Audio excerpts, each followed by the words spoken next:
At least one person was killed in the storm, which made landfall on the 16th anniversary of Hurricane Katrina. Joining me now to discuss Hurricane Ida is General Russel Honoré, former commander of the 1st Army, who became a household name as he coordinated relief efforts in New Orleans right after Hurricane Katrina. Sir, it is a privilege to have you on BNC Live. Thank you for joining us. Here we go again. 16 years after Katrina comes another monster hurricane, this time Ida. Did you think a storm of this magnitude would hit that same area so soon?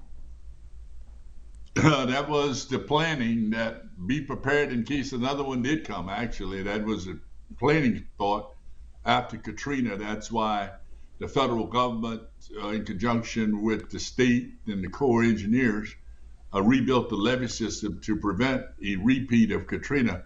But the planning all along was to be prepared not to be defeated by another storm like Katrina. And then Ida showed up as a strong storm, not as big as Katrina, very compact. And when it hit landfall, it slowed down and it's caused significant damage to the infrastructure from Ahoma through New Orleans and points to the east and on up through St. Tammany Parish. It was a different type of storm. As we say, every storm's different. It didn't flood the city. There was foams, these levees held, but areas around New Orleans flooded and points south and north of New Orleans flooded, where we had some levee failures south of the city.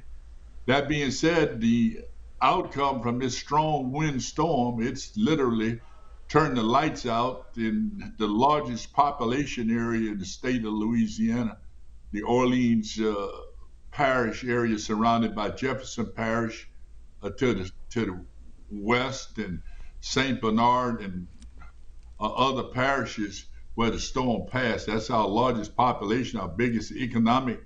Probably 40% of the state income come from that area that's affected by the storm. 6 refineries are closed, and untold number of oil field distribution systems are down. So this will have a national impact, and the port of New Orleans is closed, which is the largest export port for the United States in terms of ton. We export more stuff out of the port of New Orleans than any other port in the nation. So it's going to have a national impact as well as a local impact, with over 1 million people without power right now. Yeah, absolutely. National impact, regional impact. Sir, as we stated, you oversaw the recovery after Katrina. Can you talk about if the lessons learned then and were then implemented worked with this storm? Yeah, command and control. Katrina hit Monday, I arrived Wednesday, and we couldn't talk to anybody. Since then, after Katrina, through investment by the federal government and collaboration with the states, all of the parishes have state-of-the-art command and control centers with backup power as well as communications. That's working. They also all went to training with FEMA and the Department of Homeland Security to learn how to use the Incident Command System and the National Incident Command System, which basically established the protocols for preparing for and responding after a storm. So that has worked, and it's showing its impact in making our state more resilient. The other weak points we continue to have is with our cell system, because if you can't talk, you can't communicate. If you can't communicate, you can't coordinate. And again, we've had a failure of cell towers, much of them through the biggest provider in the area, AT&T. And we had the same problem in 2016 flood and during Gustav, the cell towers going down. And as you know, people have switched from landline to cell towers. So we got to fix that problem, because a lot of people cannot. We've got police departments can't communicate, and first responders and FirstNet, which AT&T allows as one of the best systems, but they can't keep it up. They've got to figure out a technique of how to take these towers down before the storm, or have standby towers to put up. But right now, much of the first responding community is being held hostage because the damn towers are not up and AT&T is not working. So they've got to get that fixed. But a lot of lessons learned from Katrina you can see happening today. In the past, nobody would come here until after the storm and the governor requested assistance. You saw where the FEMA pre-deployed to the state. They lean forward now. FEMA has twice as many people as they had before Katrina. So a lot of things changed to get the state and the region prepared for a hurricane. But there are a lot of things still need to be corrected. On Sunday night, the president signed a major disaster declaration, which means people can now apply for individual assistance. We need to fix that because all the people who need assistance now, they don't have computers, they don't have communications to speak to the government. So why are we doing it that way? Once we go to mandatory evacuation, everybody should go on their computer while they still have electricity. You're gonna need all kind of documentations, titles, insurance numbers. If you are evacuated or you're sitting at home, you have access to none of that, so you can apply for FEMA. They do have a call-in capacity, but you're going to need information that you may not have on hand. So we need to fix that, and we need to get generators throughout the Southeast where these hurricanes come, particularly here in Louisiana, for gas stations, pharmacies, and stores. Because when we don't have gas and we don't have generators, people who right now might want to leave town can't, because all the gas was used as people who did evacuate and left. So we've got to fix that with generators at gas station stores and at pharmacies so people can have access to key things so they can leave if it's required to leave. Right now, a lot of people would leave if the roads were open and they had gas. They Well, don't. speaking of that, General, you talk about generators. The president mentioned that 200 generators have been deployed to the impacted areas. But my question for you is, how are these resources reaching the folks who need them if the roads are impassable? Well, the generators are coming in for critical infrastructure. They're not going to people's homes. If he said 200, they need to go back and look at the book. They need to be setting something like 2,000. And that would make a difference. 200 generators is symbolic, in my view. They probably need 2,000 to cover the key infrastructure for that will keep things running for critical infrastructure. After Katrina, a lot of the hospitals did put in generators. A lot of the police stations put in generators. So we made a big stab at resilience, but we need to get resilience at our other key people, commercial infrastructure, gas stations, pharmacies, and nursing homes. So you probably need more, closer to 2,000 generators. And FEMA's just sitting back and waiting for them to ask for it. But it should be a part of your permit. When you draw a permit to run a store, you got to have a generator.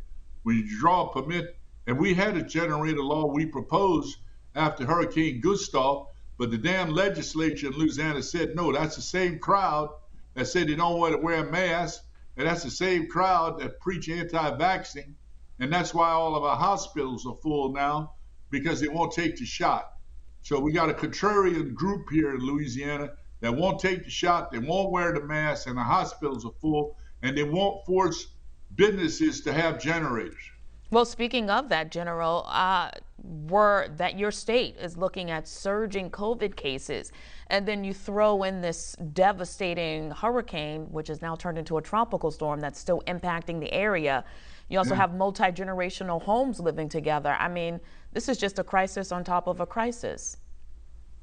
We got one crisis made by Mother Nature, that's the storm, and the other one is man-made, the anti-vaxxers.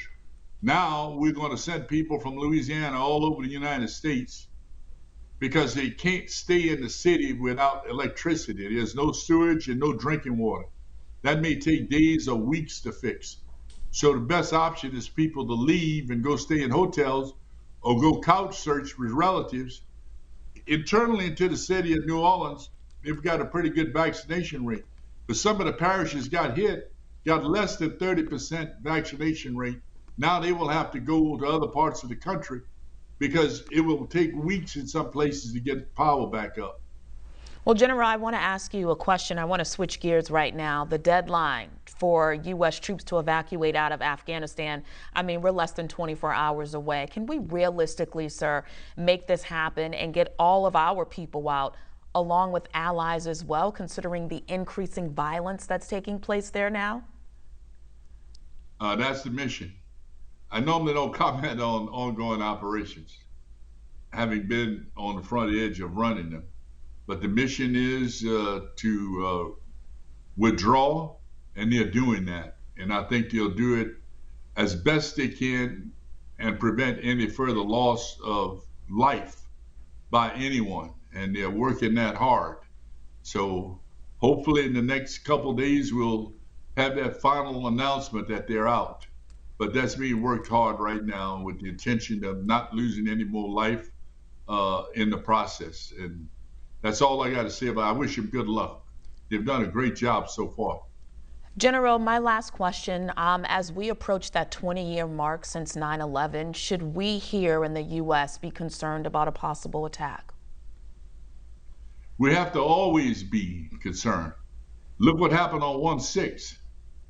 We had a domestic terrorist attack, and that proved we've got to be ready 24/7, 365 for a domestic terrorist attack, as well as a foreign domestic attack. That's why we created the Department of Homeland Security, which I think has the second largest budget to the Department of Defense, to prevent another 9/11, and in this case, to prevent another 1/6. So yeah, we have to be prepared. We've got enemies. We've got to be prepared who are willing to attack us and cause death and destruction. So yes, we've got to be prepared. It could happen if we're not prepared. And General, I just want to ask one last question of you. I know you have to go, and so do we, but you were also the head of the security investigation for 1/6. Can you just tell us some of the advice that you provided to them as to how we can secure our U.S. Capitol moving forward to avoid what happened on January 6th? Yes, increase the intelligence capacity of the Capitol Police, increase the authority of the Capitol Police Chief to request the National Guard without getting approval from the Capitol Police Board, which is the Sergeant at Arms in the House and the Senate and the Architect of the Capitol. That request should go immediately without having to get approval.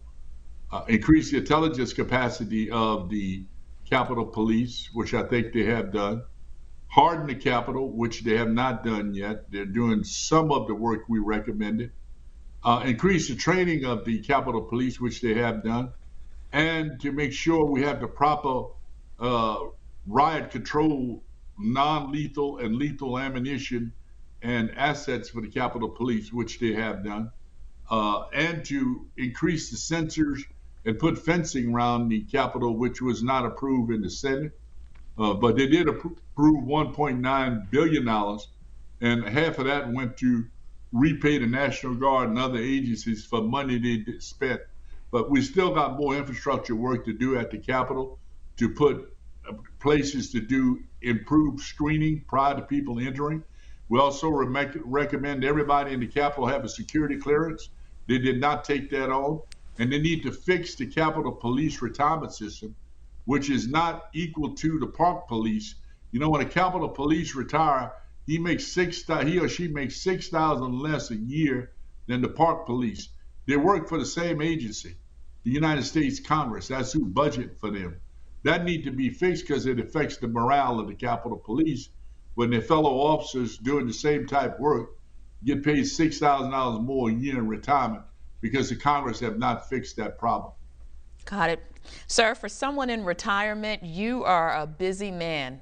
We truly appreciate you taking the time to talk to us. It was a pleasure having you. And thank you again. We look forward to talking to you again.